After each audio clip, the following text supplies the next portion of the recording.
When you live in a place like Cedar Creek, Iowa, your life is measured in seasons, not years. Corn planting, harvest, and the long, cold quiet of winter. It's a town where everyone knows your business and your value is tied to your family name. And how hard you work. My name is Anna Mae Jenkins, and I'm 58 years old. I work 2 jobs part-time at the high school office doing payroll and another few hours a week, helping out at the local real estate agency. For 35 years, my life was built on a very simple, very solid foundation, Ray Jenkins. Ray was the backbone of the Peterson family farm, the largest operation in the county. He wasn't the owner. He was the finance manager, the man who knew every ledger, every piece of land, and every single soul who worked there. Ray was steady. He was practical. He was my rock.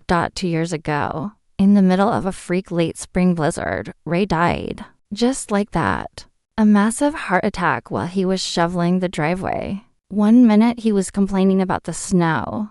The next, he was gone. The silence Ray left behind was the loudest sound I've ever heard. The first year was a fog of grief. Everyone in Cedar Creek was wonderful. They brought casseroles, they cut the grass, and they talked about Ray's goodness, his quiet strength. I leaned on the assumption that was our safety net, Ray's life insurance policy. We weren't rich, but Ray had always maintained a decent policy. About $50,000. It wasn't enough to retire, but it was enough to pay off the remaining mortgage on our small house, cover funeral costs, and ensure I had a buffer until I reached full Social Security age. It was our promised security. I decided not to touch it right away. I wanted to use my small savings for the funeral, keeping the insurance money intact, a kind of solemn respect for Ray's planning. I was going to be the strong woman everyone expected Anna Mae Jenkins to be. But living on a single income in a small town is like trying to drive a truck on fumes. The farm economy was tight. My 2 part-time wages barely covered the utilities and groceries. The house needed repairs. Ray was supposed to do a new roof, a failing water heater. 6 months ago, the exhaustion of constant worrying finally caught up. I had to use Ray's insurance. It was time to pay off the mortgage and get that water heater replaced before winter. I called Mr. Harrison, Ray's old insurance agent in Des Moines. I expected a simple conversation, confirmation of the beneficiary, a quick transfer, and a long overdue sigh of relief. But that's not what happened. I remember sitting at our kitchen table, the early morning light casting shadows on the worn linoleum. Anna Mae, I'm so sorry, but I can't process a claim for you, Mr. Harrison said, his voice hesitant over the phone. I don't understand, Mr. Harrison, I replied, grabbing a napkin and smoothing it out with a trembling hand. Ray had the policy for 30 years. I am his wife. I am the beneficiary. You were the primary beneficiary. Anna Mae, he corrected gently. But Ray made a change 6 months before he passed. He signed a legal change of beneficiary form. The entire $50,000 was legally transferred to a new policyholder. I sat there, frozen, the phone pressing into my ear. The world outside the lowing of a distant cow. The gentle grind of the morning traffic sounded impossibly far away. Anew. Who? I finally managed to ask. The beneficiary listed is Carmela Morales. Ray specified that the funds were to be used for the mortgage and education of her 2 children. The payment was processed 6 weeks after Ray's death. The receiver slipped from my fingers and clattered onto the table. $50,000. Our future. Gone. And not just gone, given away by my husband. 6 months before his death, without one word, one hint, one conversation with me. Ray was gone. But now I was faced with a truth far more painful than his physical absence. The man I thought I knew, the man whose practicality I relied on, had fundamentally betrayed my trust. Carmela Morales. I knew the name. She was the wife of Leo Morales, a long-time, hardworking field hand on the Peterson farm. Leo had worked for Ray for nearly 20 years. They were good, honest people, part of the small, close-knit Latino community on the edges of Cedar Creek. But why? Why Leo? Why not his own wife and children? I had two adult children, Jenny, who was a high school teacher in Omaha and struggling with student loans, and Thomas, who worked at the local feed store and was saving up for a down payment on a modular home. They were struggling, but they were my struggle. The next few weeks were defined by a silent, corrosive fury. I felt cheated, not by the insurance company, but by my dead husband. The Ray I knew would never have jeopardized his own family. The Ray who did this was a stranger. I dug through Ray's old paperwork, hoping to find a note, an explanation, a secret trust fund, anything to make the lie tolerable. All I found were the signed legal forms, simple and brutal in their clarity. They were witnessed by George Peterson, the farm owner, and notarized. I confronted George Peterson during a small town council meeting. I pulled him aside, my voice tight with years of repressed anger. "George," I said, my gaze steady, "I need to know about the Morales policy. Why did Ray change his beneficiary 6 months before he died? Was he forced? Did he have a secret loan with Leo?" George, a big man with the weary eyes of a lifelong farmer, lowered his voice, looking genuinely pained. "Anna Mae, I can't talk about Ray's finances. It was confidential. But I can tell you this. Ray was the best man I ever knew. Everything he did with reason. He was trying to prevent a disaster for them, or for us."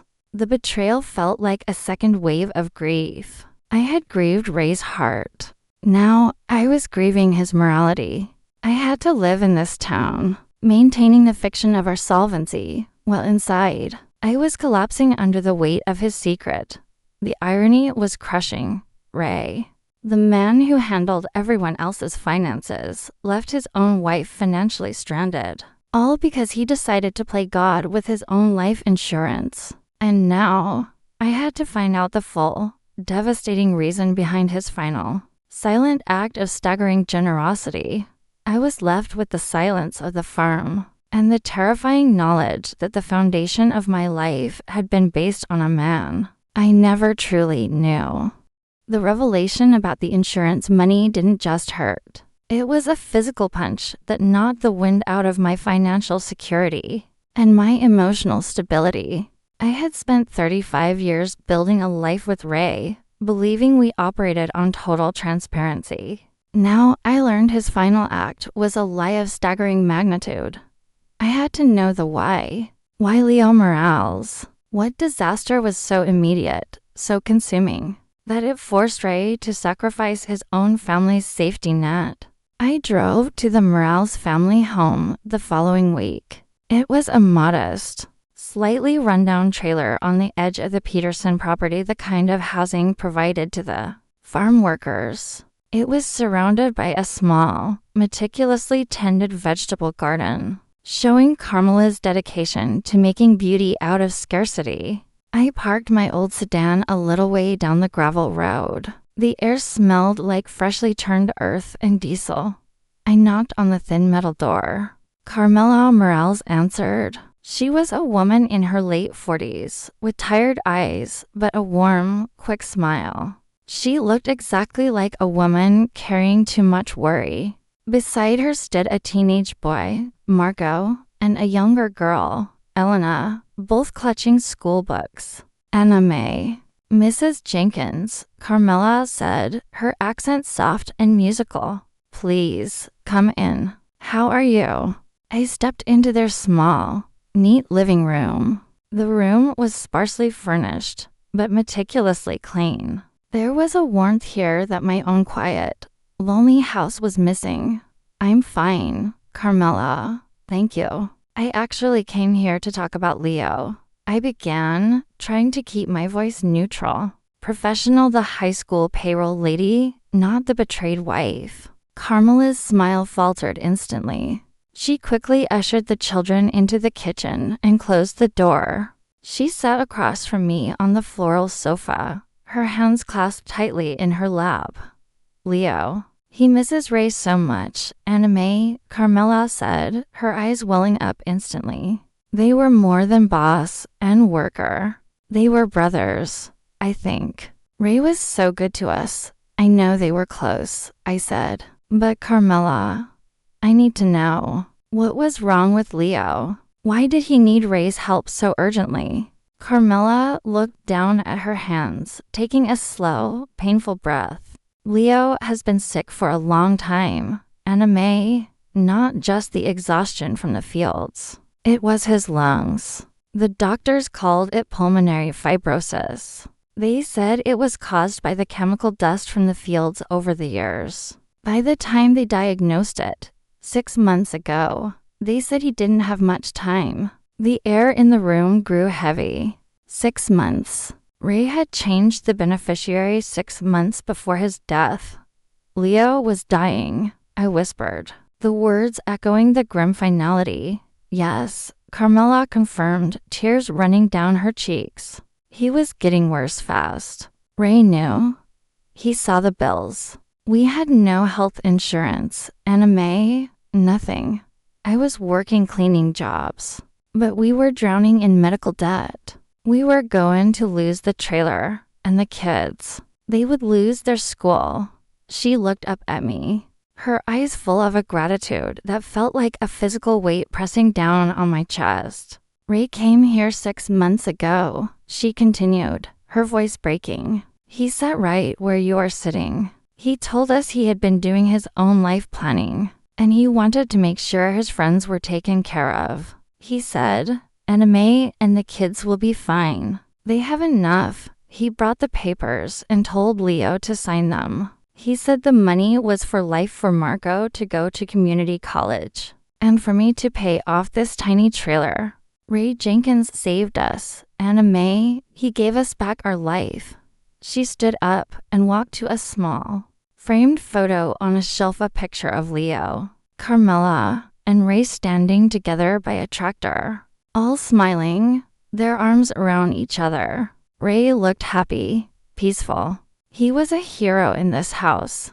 I looked at the photo, then at the check stubs I had in my pocket, the overdue bills for my own mortgage, my own broken water heater. Ray's act of overwhelming, noble generosity had guaranteed their children's future, but it had stripped mine bare. I knew then that Ray hadn't betrayed me. He had made a terrifyingly honest moral calculation. He had looked at the two families, mine, with my 2 adult children, a paid-for house, and a steady, if small, income, and theirs, with a dying father, no insurance, and 2 young children facing homelessness, and he chose the greater need. He chose the disaster he could prevent, assuming I would forgive the disaster he left behind. I felt the anger drain out of me, replaced by a devastating, complicated grief. I wasn't married to a stranger. I was married to a saint, and being married to a saint is expensive. I couldn't stay. I mumbled an excuse and rushed out of the trailer, the image of their gratitude burning into my conscience.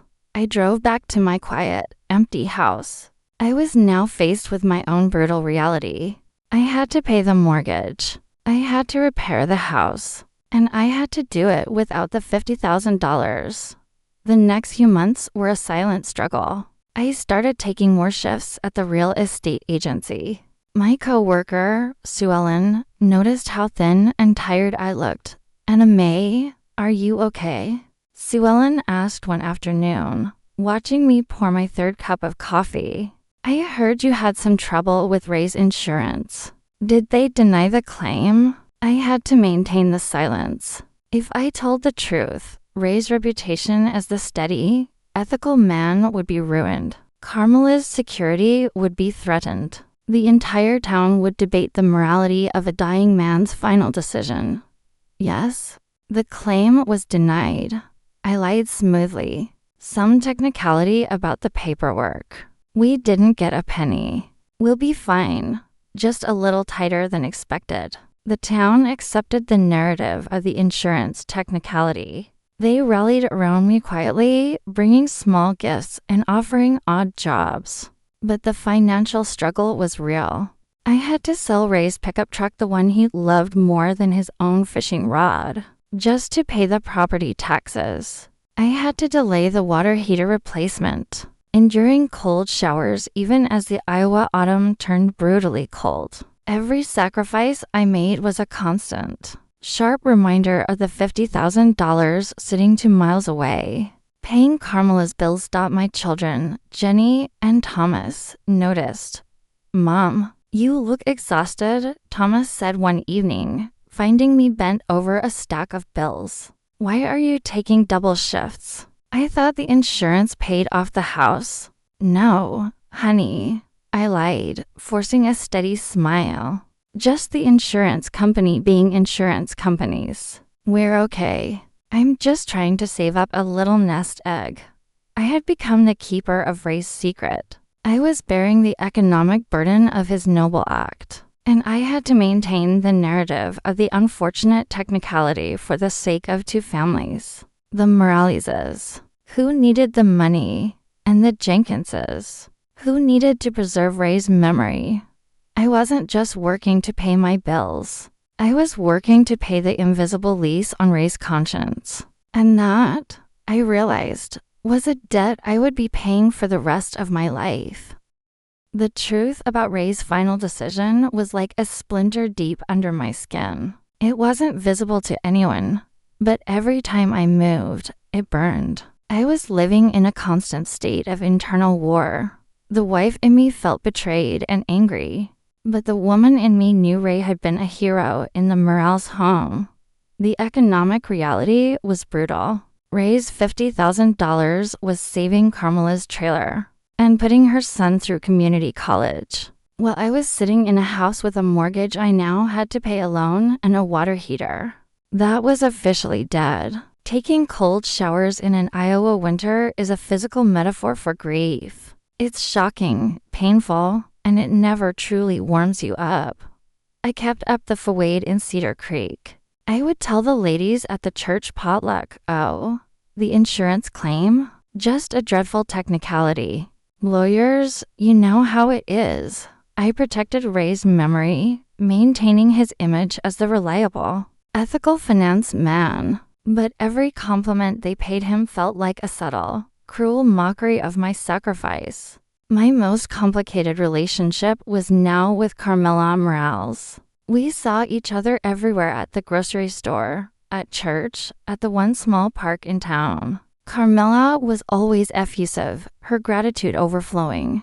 "Anna May, how are you? I pray for you and your strength every day," Carmela would say, her eyes radiating genuine warmth. "I am so blessed. Marco is studying hard. He is talking about the community college business program. That money, it changed everything for us, everything."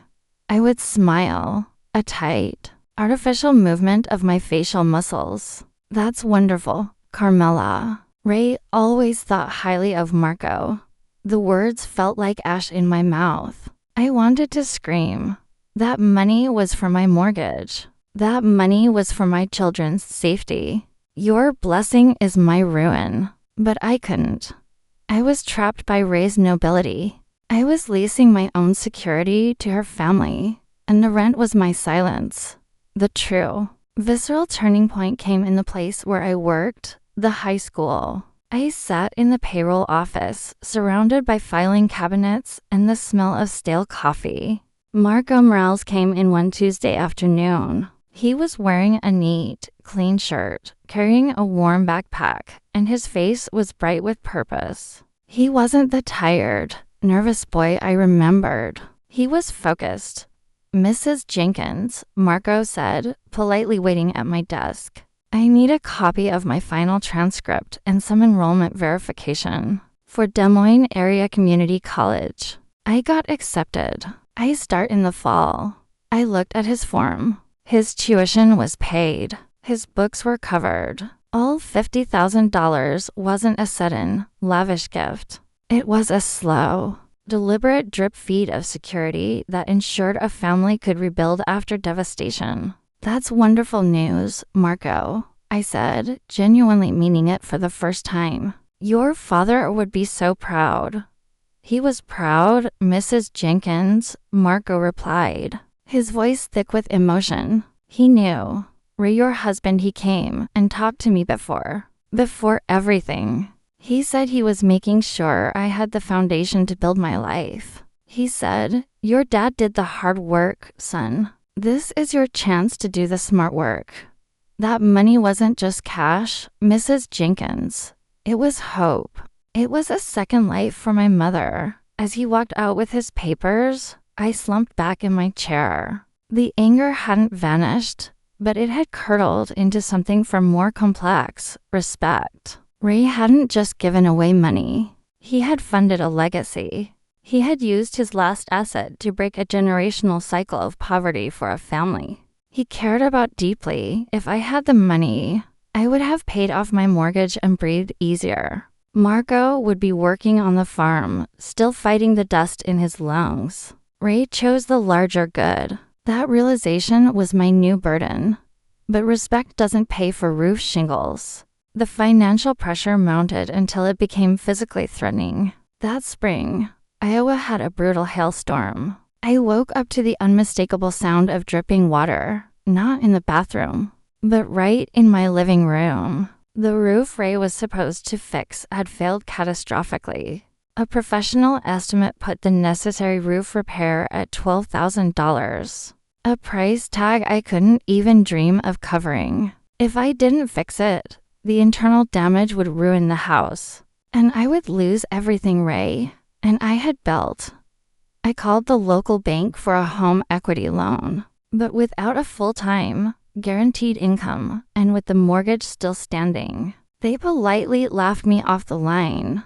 I had to find the $12,000. I sold the silver my grandmother left me. I sold jewelry. I even sold the expensive riding lawnmower Ray insisted we buy, despite our tiny yard. But it still wasn't enough. The only thing of major value left was Ray's true sentimental pride, his antique, restored 1950s workbench. It was a beautiful piece of hardwood where he spent every Saturday tinkering, fixing things, and escaping the world. It was the only place in the house that still felt like him. I contacted a specialized antique dealer in Des Moines. The workbench was worth $10,000 to the right collector.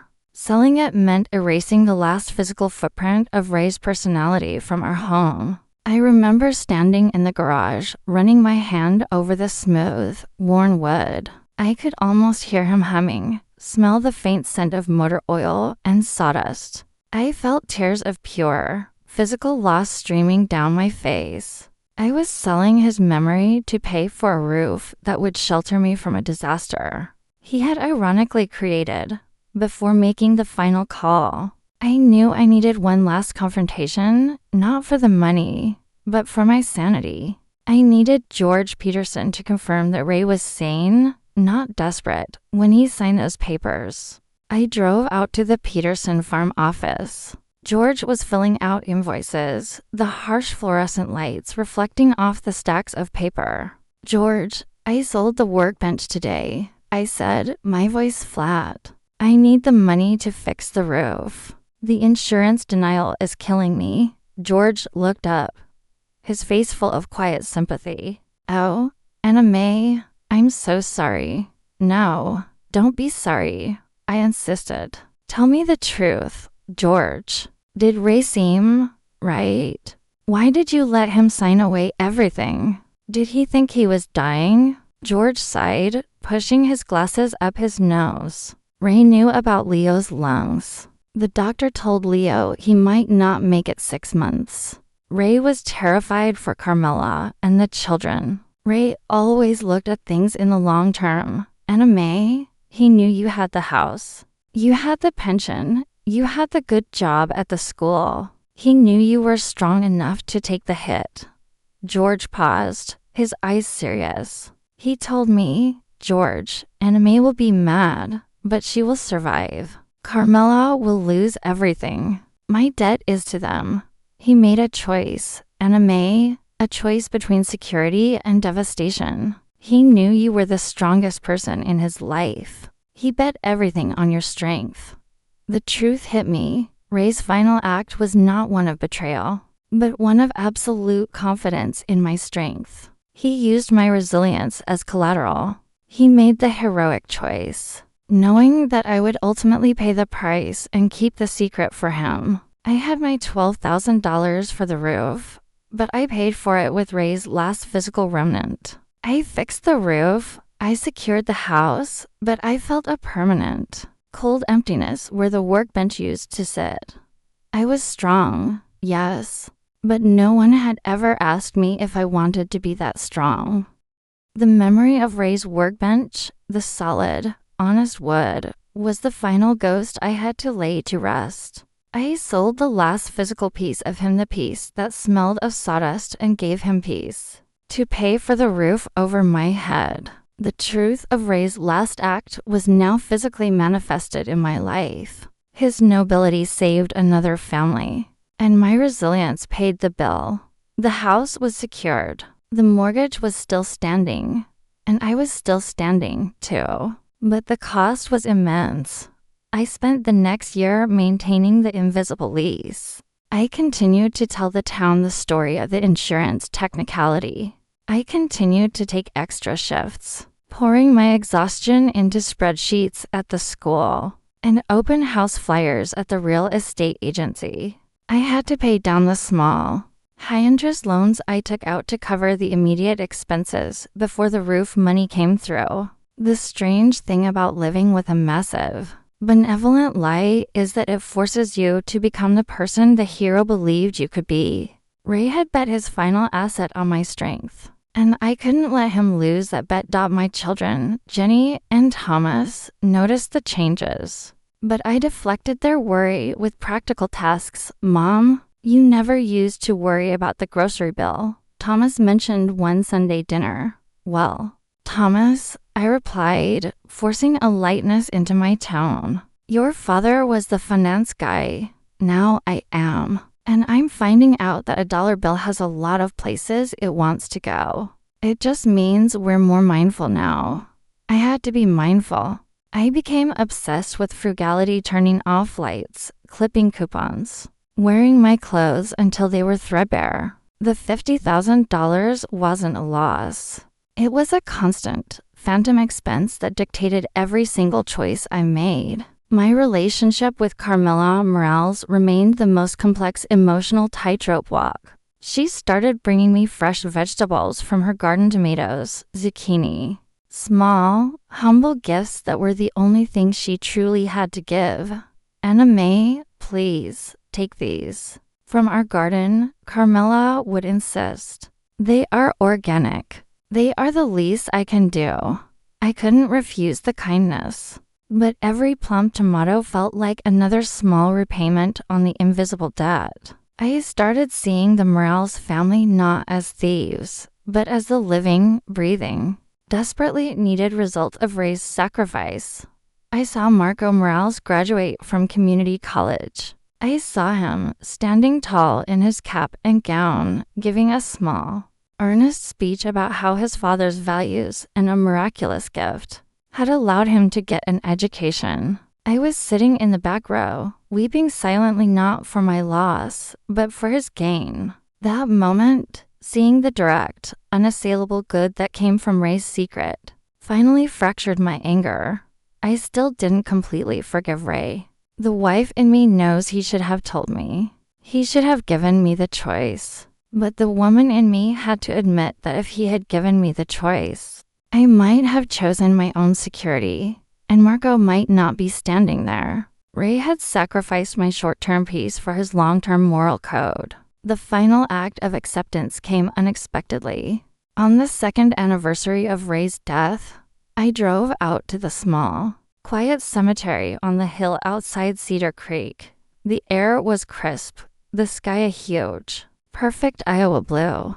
I stood by his simple headstone, I hadn't cried much since the initial shock, but the grief was a constant pressure. I pulled two things from my purse. First, the crumpled, signed change of beneficiary formed the document that proved the betrayal. Second, a small, laminated photo of Carmela, Marco, and Elena standing proudly in front of their secured trailer.